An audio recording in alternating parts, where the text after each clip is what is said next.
climate action taking place in Stockholm right now. It's also a side event to World Environmental Day taking place on Sunday. So there are a lot of important things going on, which makes this session very timely. Today, we will, together with our experts, discuss the need for standardization in carbon reporting, and we will talk about the why and what businesses need to do to prepare. I'm Cassandra Julin. I'm head of PR and communication here at Normative, and I'll guide you through the session today. But before starting, I'd like to run through our first poll for today to find out a little bit more about you. So let's see if we can get the first poll on the screen.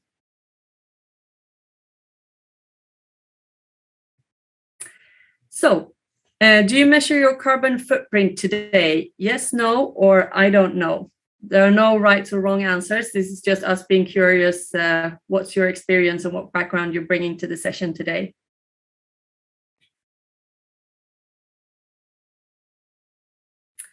All right, let's see if we can get the answers.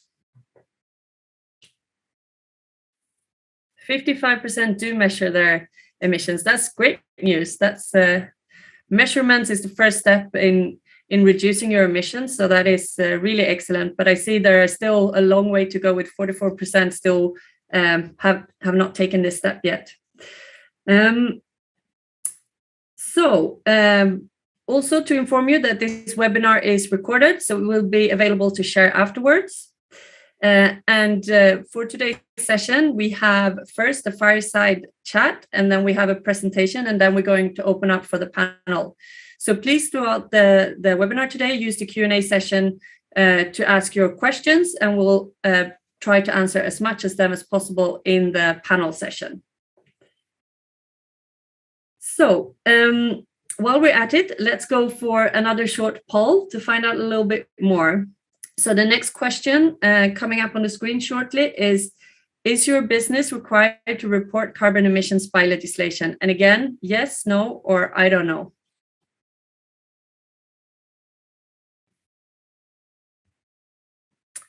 Give it a couple of seconds for people to answer.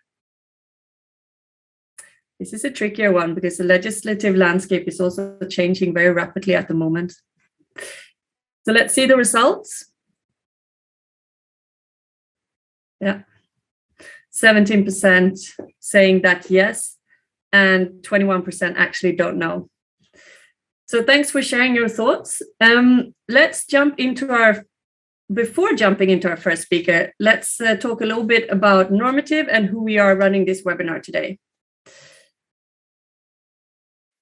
So the recent IPCC report makes it very clear. We need to take climate action now. And Normative was founded in 2014 for specifically this purpose.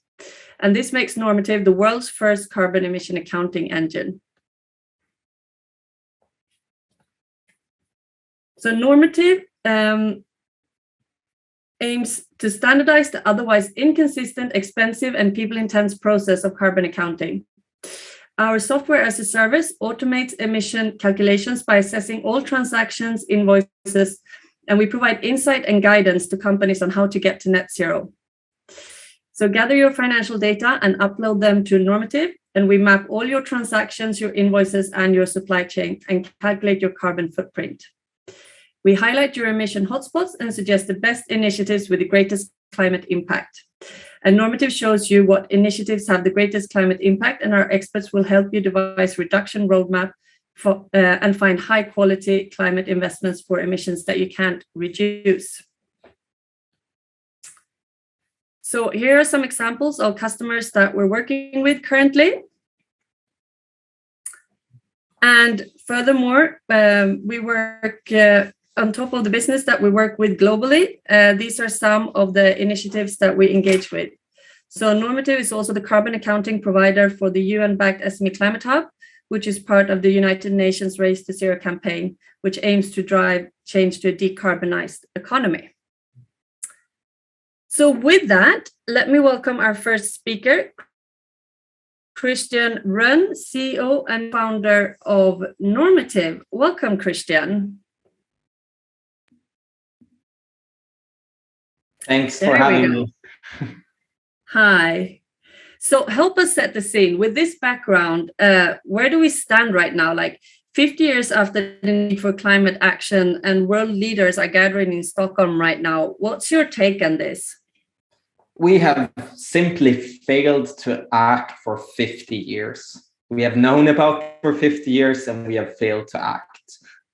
We are, of course, making progress. I mean, with COP26 last year, if you add up all of the net zero targets that countries are setting, it is a move in the right direction, but it still adds up to 2.4 degrees, where we need to be at 1.5. So we are not doing enough. We're not ambitious enough. And that is kind of assuming that we will succeed in our targets.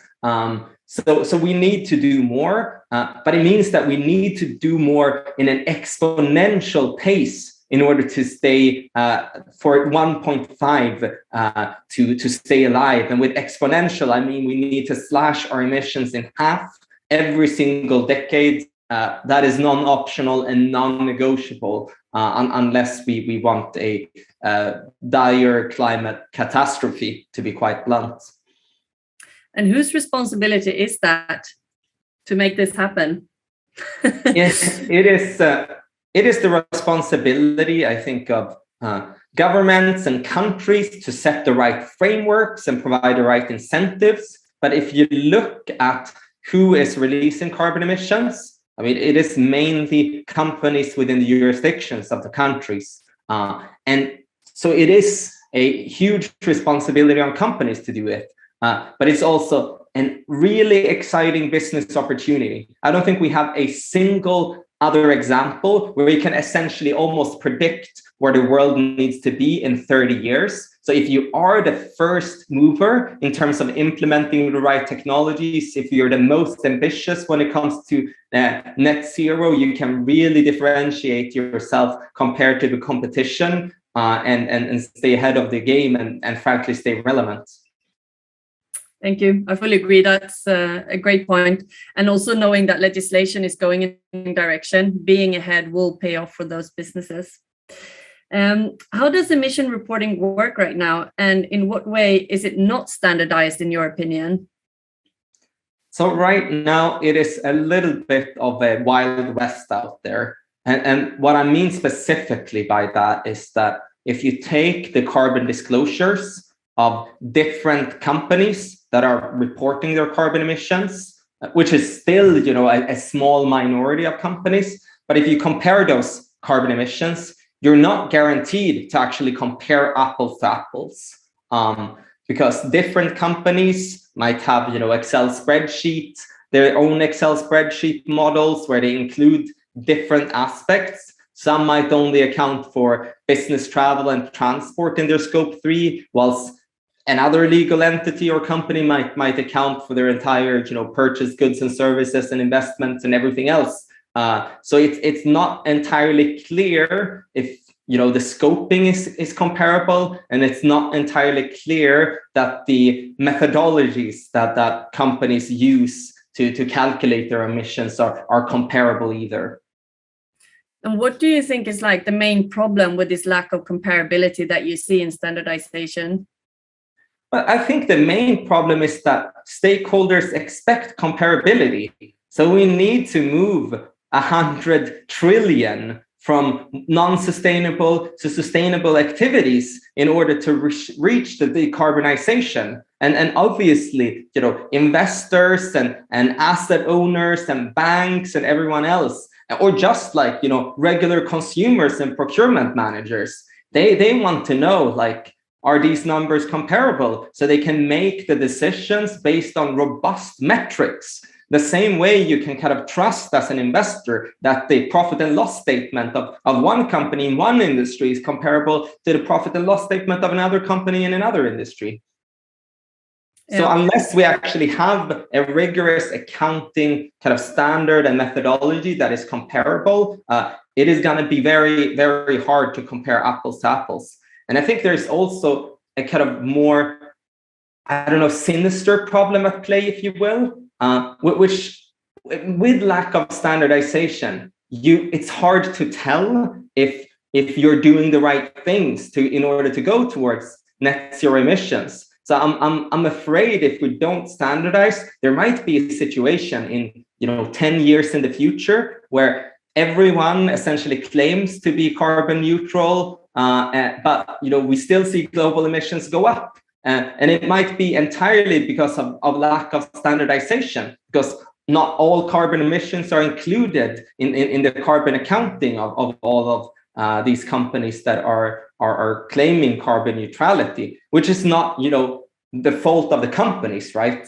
The intentions are there, but there's really the lack of standardization that I think is hurting everyone. That's a good point, and kind of links to my follow-up question here as well. You talked about how that affects investors and consumers, and you want to be able to compare, but what does it actually mean for your business to be comparable?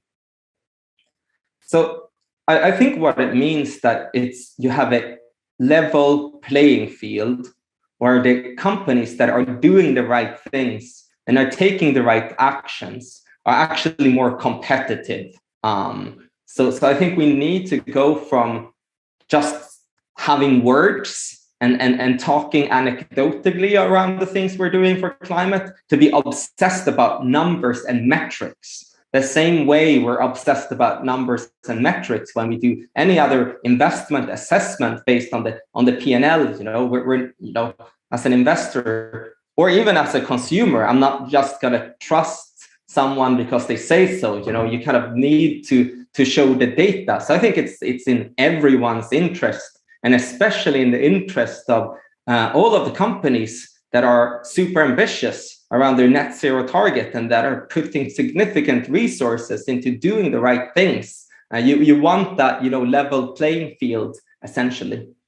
Yeah, I fully agree with the trustworthiness, and it kind of links back to if we are to meet our climate targets and stop climate change going on, the kind of reason why this is incentivized anyway in the first place, and really that trustworthiness in place to make sure that businesses are doing the right thing and that it's not a cosmetic activity or something where we talked about this a lot, Christian, the involuntary greenwashing when businesses are actually trying to do the right thing, but it's too complex, so it doesn't always end up in the right place.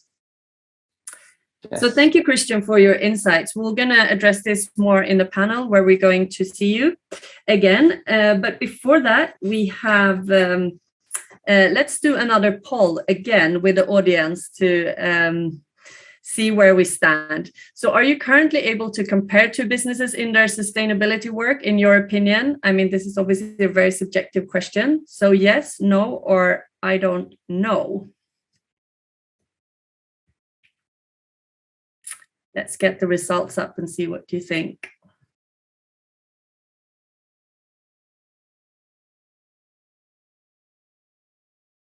See if we can have some results. So majority actually do think no. Some do think that it's slightly comparable. So that would be interesting to hear more in the Q&A session, in the panel session, what that might be. But for sure, this is a complex area and there are a lot of variables still going on. So without further ado, let's see if we can shine some light on this. And let me introduce you to our next speaker, Dr. Alexander Smith. He's head of science and climate research here at Normative. And Alex will walk us through why there is a need for a standardization framework in the first place, building on Christian's and our conversation right now. Welcome, Alex. Perfect. Thank you. I hope you can see my screen now. Yes, perfectly. Thank you. Excellent. Great. No, thank you for introducing me already. And also thank you, Christian, for setting this scene so well. I think, of course, this leads perfectly into the next topic, which I want to dive into. Christian already was touching upon some elements, some areas where we just are lagging behind right now. And I would like to build on this and zoom in a bit more on the areas where we have found out in our research and our own work, where there is a lack of standardization, and of course, what could be a potential remedy for this. So without further ado, let me just right away jump into it. I mean, it is not a secret, and Christian had not had that graph at his hand when he was talking about this, but he exactly painted this picture. we have not done a lot, if you look at this graph, over the past 50 years or so in terms of climate action, at least not when you judge it by the outcome. And the outcome I've put in here are the CO2 emissions globally and how they evolve over time. So the situation just is the global emissions, they keep rising. You do see this small little dip on the very right-hand side in 2020. We all know where this was coming from. We were all forced to just stay at home, not drive, not fly, don't do anything. So that's what it took to lead to a small downtick there in emissions. But as we also probably, most of us know by now, there was a subsequent uptick in 2021 in global emissions already. So that is not very, very promising. Though we do a lot of things there. So we were touching already in the discussion before, in the first introduction before, we're touching upon frameworks and regulatory environment that is rapidly evolving, which is a good thing. So there is not just pressure, but there are also some more carrots for companies. Christian was alluding to the opportunities for business that kind of hides itself behind this climate change and the overall quite dire situation. But despite all of these different regulatory frameworks and also voluntary disclosures, or I've listed here a few of those frameworks and or scoring agencies and frameworks, despite all of them, we just do not see a lot of positive development in that sphere. So the question is, of course, how could that be? I mean, we have all of those highly valued agencies. You see MSCI here, for example, or ISS ESG. How could this be? I mean, recently there have been some news around, for example, the S&P 500 ESG that was featuring a company like Exxon Corporation, despite the fact that they are, I think, the fourth biggest contributor to investor-owned carbon pollution out there. So how could this be? How could this company still be advancing? And similar framework, MSCI came under scrutiny. So the ESG index there again, that for companies advancing on the ESG scale, though they do not touch at all the E part, so the environmental and the carbon part of it. So how could this be? Why are we still in this dire situation, even though we apparently put a lot of efforts into this, and all of these companies, I would assume, with the best of intentions, trying to really move the needle. So this kind of is the onset of what we have done in the next step. So we dug into this topic a bit. We've done some research on what is actually missing right now, focusing more on the sustainability scoring side of it, though, of course, more than happy to dive also into, or hopefully we open up the discussion later on, into the regulatory and legislatory aspect of it. So what is missing right now in sustainability scores? That was the onset, the first question we ask ourselves there. The answer, and quote unquote, because I'm trained to not saying, this is the answer, this is the proof, but a potential answer or potential 4 areas we identified are listed here. And I would like to use the next, let's say, 5 to 8 minutes to just walk through these step by step, one by one, and quickly shed some light on why we think this is something that is missing right now, and why we believe that once we tackle this, we will actually make more progress, as Christian was alluding to and motivating us to do. So the first one is net zero focus. Now, you've seen this graph in the introductory session or introductory presentation by Cassandra. And honestly, this is a graph we show a lot of times. We often ask ourselves, can we show something else? Unfortunately, usually the answer is no, because this is just the situation we're in right now, if you're on the left-hand side of the graph, and the trajectory on which we need to get in order to reach this global goal of net zero emissions by 2030 and the midway point halving emissions by 2030, so following the so-called carbon law. So we need to get on this trajectory. And how do we get there? Well, there is only one way. We need to first reduce. And secondly, whatever we cannot reduce, we need to remove. So that is the core of net zero. Christian, again, was alluding to other concepts like carbon neutrality or there are other concepts around climate positivity, all good things. But in the end, what counts is that we get to net zero. And with other frameworks, you are allowed to kind of continue business as usual without reducing a lot, but trying to compensate, offset your emissions another way. This will not only work for so long. You need to start action to reduce. So importantly, these scores and metrics, they need to focus on the net zero part of it.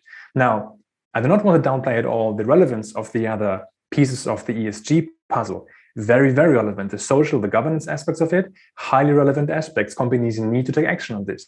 However, I'm advocating against putting everything into one score and trying to come up with, a silver bullet metric that claims to capture everything here, because that is exactly the problem. We try to do everything, and then we kind of fail to do anything, or at least we fail often to do anything in the relevant space for us, in the carbon space. So clearly having a focus on net zero, while of course acknowledging that social governance are relevant aspects too, just not in this one metric that we would like to cover with such a score. Now, the second aspect of it, again, a picture we often show when we talk about data completeness. We cannot emphasize this enough. It's of course a bit curse of our whole industry and of our company as well, if you want, so quote unquote a curse. But I think it's something you cannot repeat often enough for companies to really wrap their heads around. In order to actually make meaningful progress, it is important you start off on the right foot. So if you do not cover all of your economic activities, meaning if you only look into part of your garden, so to speak, you will just, willingly turning a blind eye to the rest of it, where all the weed is growing. So that is the problem here. So if you only focus on your so-called scopes 1 and scope 2, that is usually your own operations, what you can either directly control because it comes out of your pipe, so to speak, or things you buy in as electricity, for example. So bought energy to fuel your consumptions, to fuel your operations. You only look at scope 1 and scope 2, and you're only scratching the tip of the iceberg. So if you do not start out with the complete inventory also of your scope 3 emissions, you can make progress. You can have the best tactics, tools, tricks, hacks, everything available to you. However, you will just fail to make meaningful overall progress. And ultimately, if you only disclose this part, you will, at the worst point, you will, of course, blindside investors and other stakeholders because they just don't see what else is going on. You only show them, the nice part of the garden, and you lead them away from the part that is just, all jungle. So data completeness should be a requirement for all of these scoring and metrics moving forward, that they can ensure everyone is starting out from the same baseline, so to speak. And companies do not pick and choose which areas of their economic activity they can actually cover in this rating. Now, the third one is definitely a more complex topic, and one where it is easy to say, here's the answer and that is it. It is around data reliability. Now, on the right-hand side, you see this picture of different stakeholders and the interests in actually getting to the core of the data, to the core of the company's sustainability metrics and efforts. And all of these have, of course, different needs. However, what all of them need is comparability and reliability of the data that is being used to calculate your corporate carbon footprint. So we acknowledge entirely that this field is rapidly evolving. So new standards are being developed, and just in the scientific gist, so to speak, you do sometimes reject certain assumptions you have made before because you have gained more insights, and you then refine and improve. So you might have updates of existing frameworks. However, there are these underlying, greenhouse gas protocol, for example, as one of the gold standards, where you say, yeah, it is a reliable calculation method that you should be using and you should be disclosing also to make sure that you are you're comparing, the apples to apples actually, and that you are not just developing your own framework just because you think you're a bit more unique and some things do not apply to your business. Or again, not only referring to you, but also the agencies that actually put out these score and ratings. So reliability and making sure you are basing it on gold standards, that is very, very relevant. Lastly, and of course linked to the previous topic, it's around methodology and the transparency behind what you're using. I already mentioned before the Greenhouse Gas Protocol as the gold standard for carbon accounting. And again, a framework that is not perfect and a framework that is developing. So not claiming this is the thing that should be, set into stone and not move until eternity. You also have campaigns like the Race to Zero that tries to unite companies behind one common global goal to help them actually also to learn from peers and to develop best practices and to make sure everyone is on board with the net zero narrative. Unfortunately, many scores and ratings, they resemble a black box at times. So you just do not know exactly what went into this one rating. And maybe if you do know, you do not know why have certain weights been chosen the way they have been. So you only see an outcome, but you have no idea what led into this or what went into this outcome. And sometimes you don't even know on basis of what activities have been mapped into emission factors or into emissions. So what emission factors have been underlying the calculation there. So that is very relevant, transparency, and make it crystal clear how you reach a certain outcome, that every investor, every stakeholder can follow the process, and they can then make their own judgment based on what you have disclosed. So to wrap up, because I've been criticizing a lot, and of course that's nothing you want to just stay on. I do want to show a way forward. I do want to show what would be, a next step to actually cover those points I mentioned before and to improve upon this. The baseline, I think the bottom line for all of us should be we need to make net zero progress. That is a given, and I do not think anyone here in this room, this virtual room, would disagree with this. We also need to make net zero progress more accessible and transparent. I think that's also something that became painfully obvious, at least over the past few years, with articles I've just alluded to before around certain metrics and disclosure frameworks that you just not hold up to investor scrutiny or, really shining a light on the underlying methodology. So we need that. And how we get there is, of course, not by just building, something entirely new and saying everything that is right now existing should be disregarded and here's one new thing and that's it. No, we should learn from the history. We should build on existing frameworks. We should take what is good about them and improve where certain frameworks are lagging behind. So we need something new, yes. However, we should build on elements that already exist, elements that are good out there. We should, of course, focus on the outcome. That was my very first point, and one that has been raised before, net zero. Net zero should be the focus, and that should be, you owe it to investors and stakeholders that they know that this was the focus of the score, and that you do not convolute it with other worthwhile metrics, but metrics that are also distracting from the net zero outcome. And how do we get there? Well, through collaborations. So we need to converge to a certain norm. We need to converge to a framework, a metric that helps to assess companies on their path to net zero, and we need to do it together. There's no sense in just one entity doing it alone. It needs to be really a collaborative effort for all of us to undertake. And with that, I would close this part. Though I'm of course happy to come back with responses, reactions to questions later on. Thank you, Alex. Great presentation. And these four net zero focus, data completeness, data reliability, and methodology transparency, do they go hand in hand, or can you kind of cherry pick how you do this? That's a very, very good point, because I definitely do not want to finger point only at existing scores and say they didn't do anything. No, some of them do things right, so that's important, but they might be cherry picking parts of it and doing these parts very, very well. And that's what I meant by let's use existing things that work. But ultimately, yes, you need to have everything together. Otherwise, you will always, again, turn the blind eye to part of it and just ignore it. Thank you for clarifying that. So let's introduce our panel today. I see we have a lot of questions falling into the chat. That is great. Keep them coming. And I'm going to try to address as many of them as possible during the session today. We have Kaja Axelsson, Policy Engagement Fellow, Oxford Net Zero. We have Julia Salant, Head of Sustainability Innovation at EcoVadis. We have Nitin Garg, Global Customer Sustainability Leader at Intuit. And we have Stefan Henningsson, Senior Climate Specialist at Nordea. So welcome, everyone. To kick off this panel discussion, I'd like to hear from Kaja. So what are you and your colleagues working on right now at Oxford Net Zero?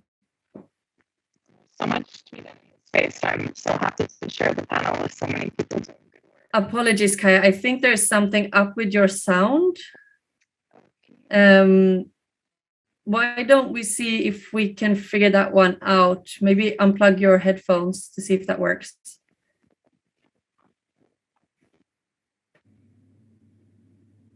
Let's try again. Can you hear me now? Perfect. That's excellent. Thank you. Great. Well, I was just saying that it's a pleasure. There's so much work to be done in this space, so I'm glad to join a panel of so many working hard to close the net zero gap. What we're working on at Oxford is 3 pillars of work.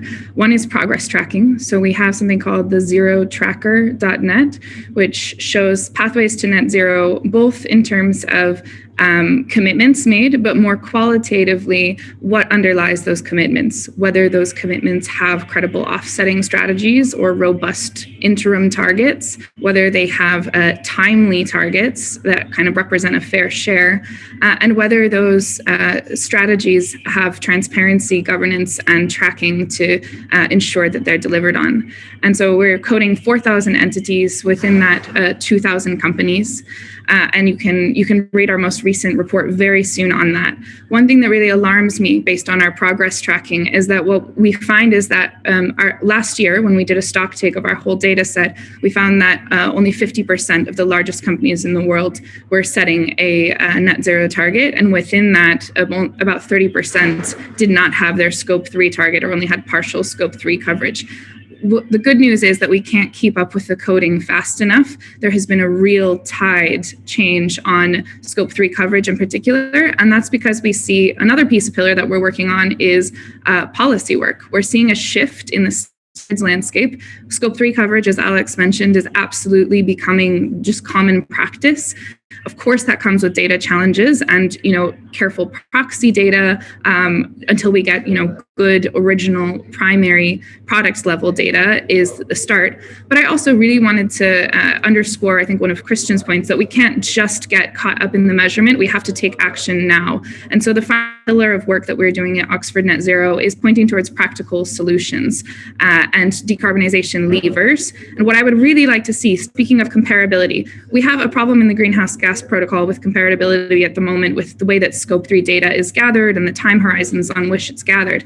But it's not just in terms of emissions data that we need better comparability. It's also comparability across the decarbonization levers and solutions that are being considered on the pathway to net zero. So one thing that I'm working on is to develop a template net zero strategy that can be used for all companies to report their strategy. Right now, you see these massive PR documents. They're very glossy. They're beautiful. They're, communication specialists who develop those. Sure, companies can have those. That's great. But we also need a template so we can compare like for like solutions, and then companies can race to the top in terms of comparing and sharing solutions with one another. So thanks for the question. Yes. So we're back to the comparability where we started to have that kind of framework or standard in place. You touched a little bit upon it, and you mentioned actions, for example, but what would you say are the biggest challenges to get there? If you just want to highlight those again. I think one of the biggest challenges we have is that a lot of consumer-facing companies, especially in the food sector or the tech and media sector, are feeling pressure to go to net zero and to have a robust net zero strategy. A lot of the business-to-business companies that we observe, they don't have that same pressure. And so it really takes relationship building across the supply chain and companies using their power, their purchasing power, but also those relationships, working with their companies and ultimately asking them to do something that might not be in their direct, immediate interest, although it will have a long-term payoff for them, especially as regulations begin to tighten. So then I think the next issue is that we need a more robust regulatory landscape. I think in the next 5 years, we'll see that. We've watched other standards coalesce like this in the past. Within our own kind of climate space, the TCFD is a good example of a standard that started out as a voluntary initiative that has become law. And what I'm really curious to see, and this is why I'm working with voluntary standard initiatives now, is that those science-based kind of criteria for getting to net zero, knowing that we need to get to long-term removals if we are balancing emissions, knowing that we need total coverage across greenhouse gases, that those types of criteria and metrics get into the standards now so that when they become law and policy in a few years, as they're beginning to already, they are robust. So those are the two things, I think. Thank you. So Julia, a question for you. Can you talk a little bit about the current landscape when it comes to ESG reporting right now? What are your thoughts on that? Of course. Thank you so much, Cassandra, and thank you for having me today. I can't agree more with what Kaya just said around, there is a consumer pressure, there is a regulatory pressure, but there is also a business pressure in a business-to-business community to ensure that sustainability reporting in general, but also more specifically GHG emissions reporting, is brought into where business decisions are made.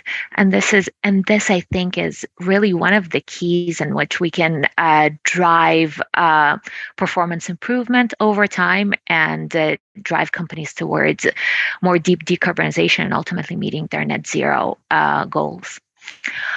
Taking a bit of a step back, sustainability, ESG, CSR ratings have been around for the last 20 years. There's absolutely nothing new about it. And as Alex has mentioned before, they're not perfect, but they were the foundation for what we see today, which is a real convergence of reporting standards such as the GRI and the SASB. There is quite a lot of convergence in this space, and this serves as also a foundation of bringing a global standard for sustainability reporting and ratings. So I think we're seeing a lot of movement in the space, and more companies are starting to report on sustainability more broadly and on GHG emissions for the first time. From our network of 90,000 companies, we're starting to see 20% are starting to report for the first time, and this is really exciting to see. This is nowhere close to where we want to be and where we need to be if we are about to reach our 1.5 degree ambition and ultimately a net zero goal for the economy.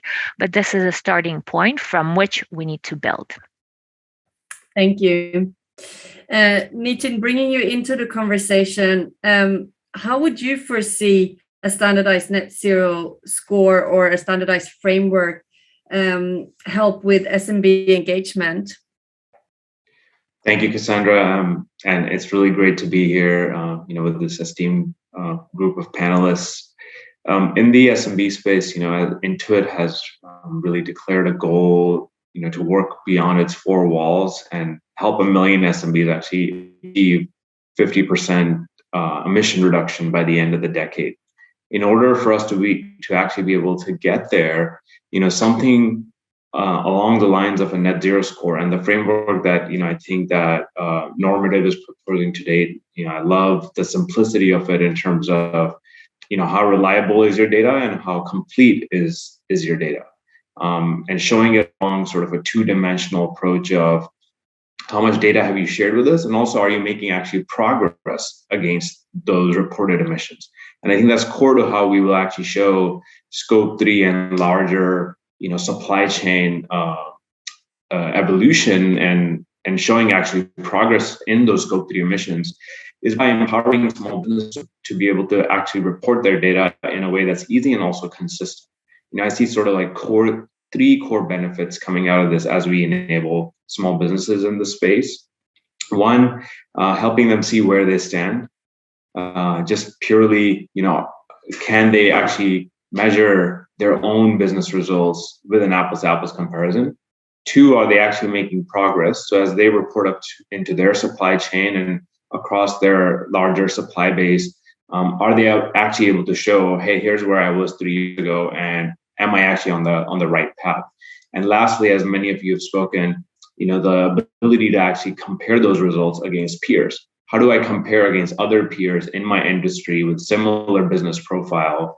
And for an investor or an outside supply chain, larger company that's looking to make those similar distinctions between who they're going to choose to be part of their supply chain, be able to make those comparisons easily. So I think this is a critical framework that's going to help enable all of that, and especially help the SMB population participate.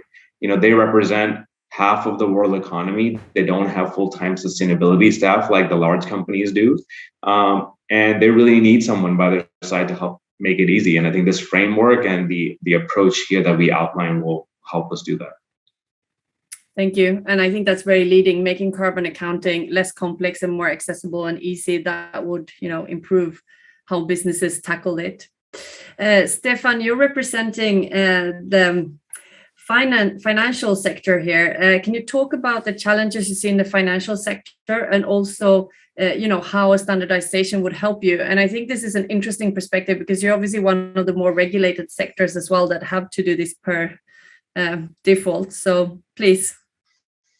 Yes, thank you, Cassandra.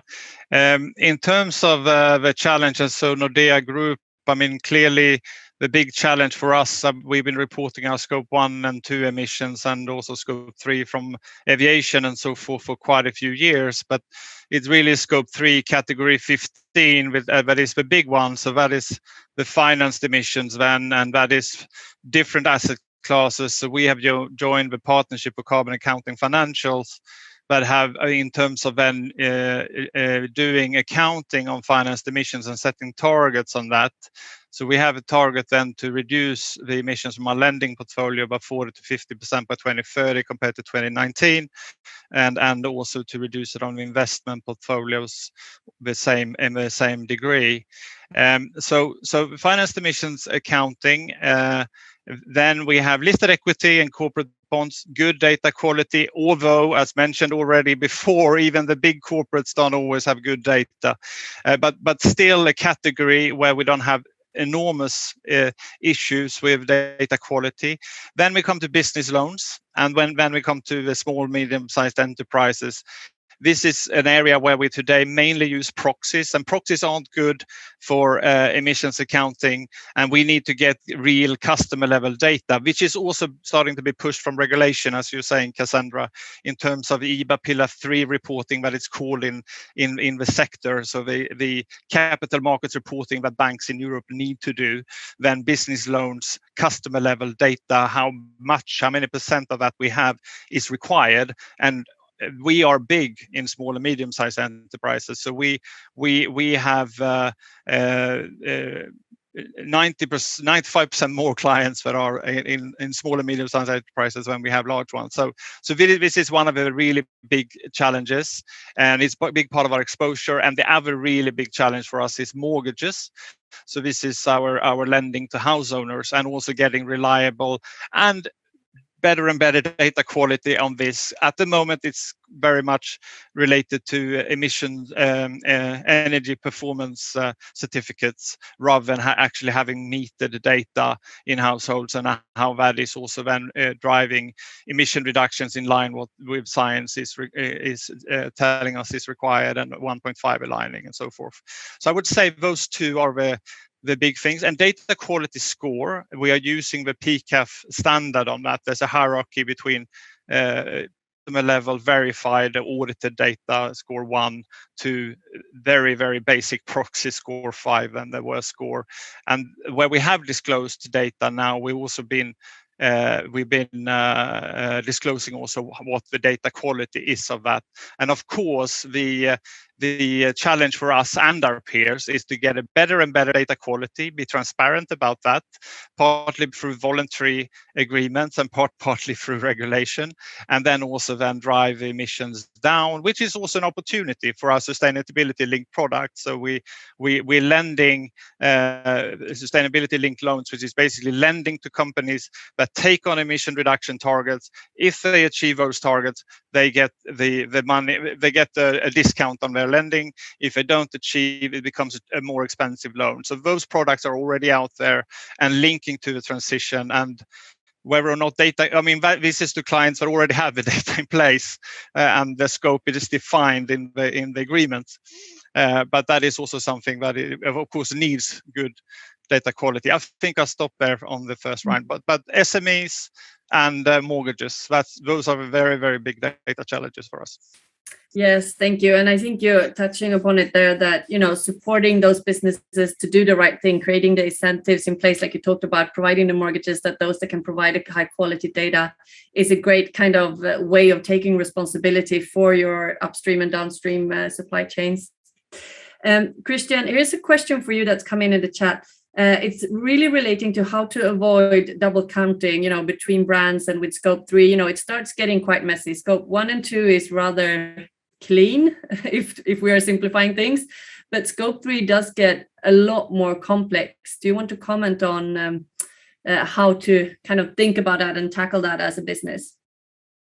Yeah, so Scope 3, by definition, involves almost double counting. So if you add up like all Scope 1 emissions in the world, it should, in theory, add up to the global emissions that we see in the world. I think Scope 3 is more a realization that in a complex value chain, everyone needs to take responsibility, both upstream and downstream. So it's not so much to, aggregate and kind of attribution of the source of emissions. It's more the realization that you need to take responsibility and work with your value chain ultimately. Yeah, and especially as we talked about, if up to 90% of the emissions are located in the value chain, that is really the key to drive change as well, to activate that. We have another question in the chat, so you can stay on, Christian. Talking about offsets and how that kind of fits into the picture. If everyone use offset, will we really make a difference on climate? And I know that you prefer to use another terminology for that. So do you want to start by kind of foundational explaining why there is perhaps a need to talk about other things than just offsets?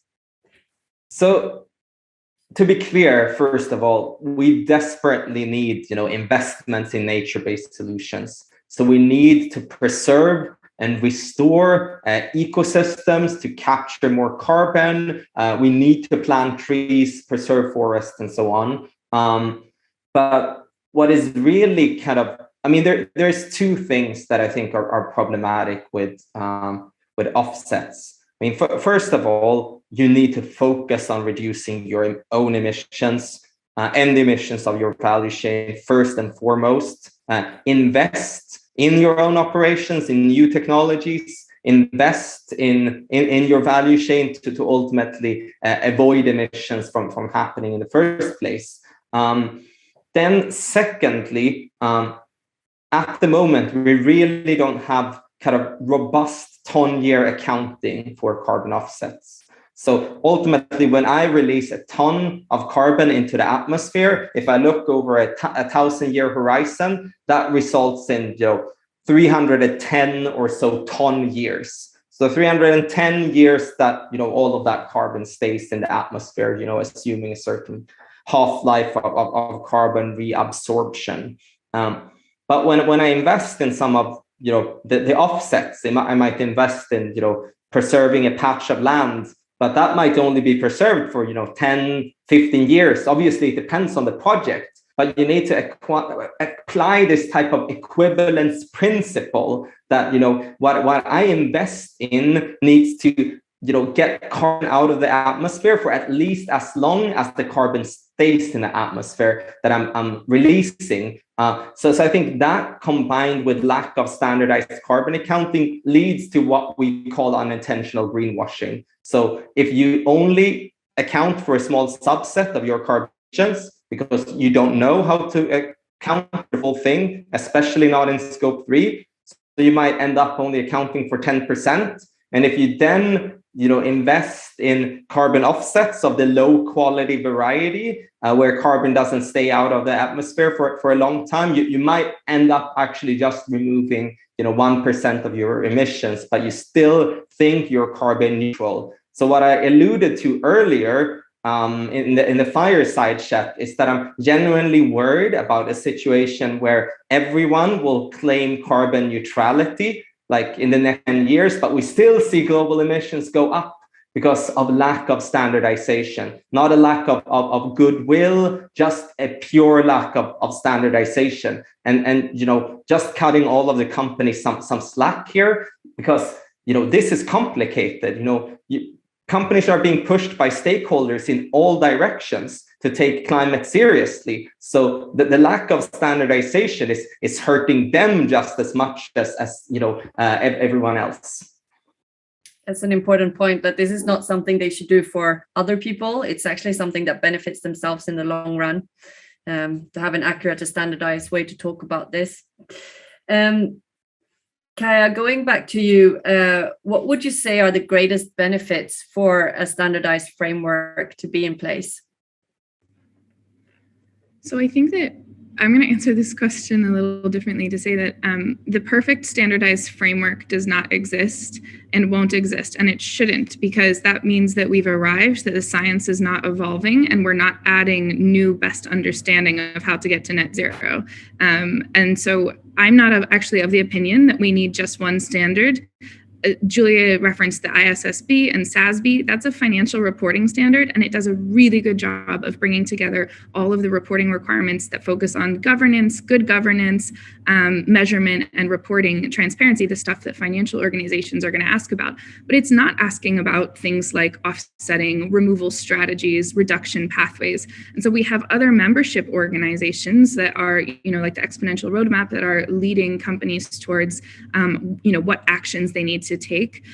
I have been mapping about 40 what you could loosely call standards or initiatives, and each of them say something different and important about the net zero process. And I'm bringing that together into one, giant report, which should be ongoing and iterative and update every year.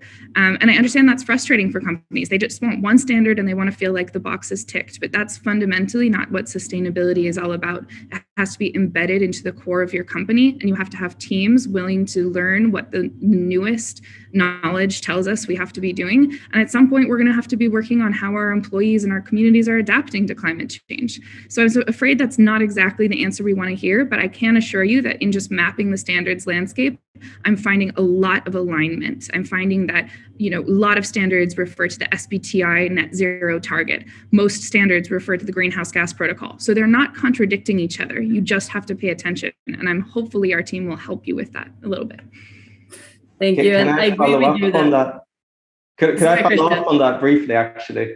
So I fundamentally agree with you, Kaya. I think for physical quantities in general, in the end, your overall carbon emissions is a physical quantity. So if you claim that you have a certain carbon emissions in your scope 3, then of course that should be, comparable to the carbon emissions of some other legal entity. So when I talk about standardization, I mainly did so within the context of carbon accounting specifically. Obviously we have the greenhouse gas protocol standard, but it doesn't necessarily yield comparable results. I think for ESG more broadly, or all aspects of net zero, there of course has to be, multiple standards, and that's a good thing, and all standards should always evolve over time, obviously. Yeah, I agree completely. Yeah, Kaya, what you were saying, I fully agree with, science should never stop evolving, and we need to get better and sharper all the time. But to the point, and what the discussion was focusing on around today as well, is to have that kind of comparability, so that we're not going into apple and pears, and so that we don't think that one company is doing better with lower emissions just because they're only scratching the surface. So to have that kind of knowledge, but it is complex and it's not easy. And I agree, there is a kind of, you need to explore several roads before you can kind of figure out what makes the most sense. And that's why this discussion today is so key, to kind of start at least to find that pathway forward, and to kind of start shaping a framework that could work for businesses across the board. Julia, what would you say would be the main benefits from your side on a kind of standardized framework, based on the reflections that we've heard here? Of course, standardization is absolutely the key, but it's not the destination. It's the journey that will take us towards we want to be, specifically on assessing and disclosure, and really kind of getting into the nitty-gritty of companies' operations and measuring how they're making their progress towards certain emissions reduction goals. This is going to be a work in progress. I can't agree more with what Kaya was saying and what Ron was saying, but we do need to have a foundation that is rooted in commonly acceptable accounting standards, which is today is the GHG protocol for us on the GHG emissions topic. But at corporate level, there's also the aspect of product level emissions accounting allocation that we haven't even touched here, which is not, but it's the next frontier in a sense of accounting. I'm extremely excited to see where this is going to take us, because I think this is going to be a huge challenge. Now, I want to say a few things about measurement and progressing towards our net zero goals. Look, making progress towards net zero is as much about collaboration as it is about measurement, because it's really about, on the measurement side, of course, you can't manage what you can't measure, but businesses must aim to measure their emissions exhaustively, accurately, and frequently. It's really about an ongoing regiment that companies build, taking advantage of the best tools at the time available and the accounting standards that they have embedded. And this is really great to see the work that Normative is doing together with the SME Climate Hub, the Race to Zero. It's really great to see this convergence happening in this space and really deep collaboration between the players. And specifically on the collaboration side, if we're talking about it, it's really important to make sure that business entities along the value chain align on their ambition. And this requires this transparency and measurement. And with that, I really want to reinforce the importance of the procurement teams in cascading their ambition and engaging their supplier base and taking these steps forward in building maturity. Thank you.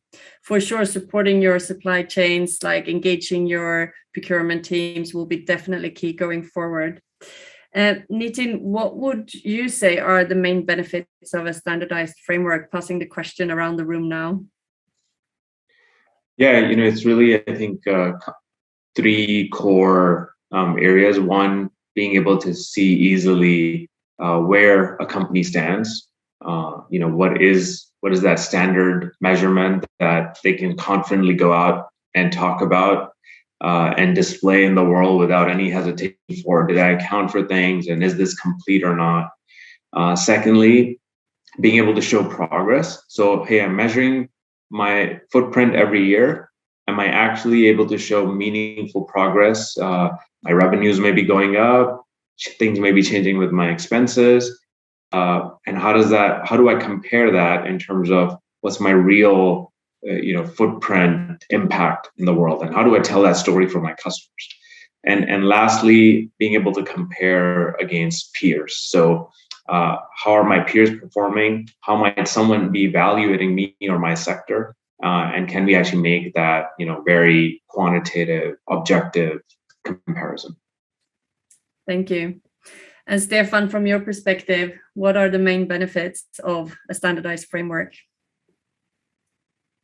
Well, I think the main benefits has been mentioned by everyone before, but it's getting trustworthiness into communication about this, and completeness and reliability, as mentioned initially. The net zero focus, of course, in the topic that we're talking in here today, and the transparency. And the comparison with peers and our peers in Nordea's case being other banks. What I would say, though, that has not been talked about so much, but it's more tricky for SMEs than for larger corporates. But it is when you follow the TCFD recommendations and you do your disclosures in your annual report, then you come in also to a limited assurance on your greenhouse gas data cycle, and I can just say it is really thorough. And it takes much more time to get the data out there, and which can be it's a good thing for us as a big corporate, but it's for smaller businesses it may be more tricky to do this. So it is tricky to have the resources to do it, but it has proven to give better data disclosed several times in different scopes, different data sources that's been changed because of this audit taking place. So I think that is also something, and that of course is also connected to the TCFD recommendation to do your disclosures in your annual report. Thank you. So we're running out of time, but before you close down your windows, we would really like you to answer a couple of short questions so that we can improve for our next webinar. So with that, I'd like to say huge thanks to all the participants, huge thank you to our panel today, and apologies, Alex, we never got around to you. But I also saw that there are a lot of questions that we didn't have time to address today in the chat and in the Q&A section. So we're going to try to address them afterwards on a one-on-one with you and as much as possible. If you'd like to speak to one of our climate experts, feel free to book a demo with Normative. I saw there was a question, how is Normative different from other softwares? Well, you're welcome to reach out to us and we will tell you all about that. But for today, that is it. So thank you so much for joining, and please do stay and do the survey afterwards so we can help improve our webinar selection. Thank you.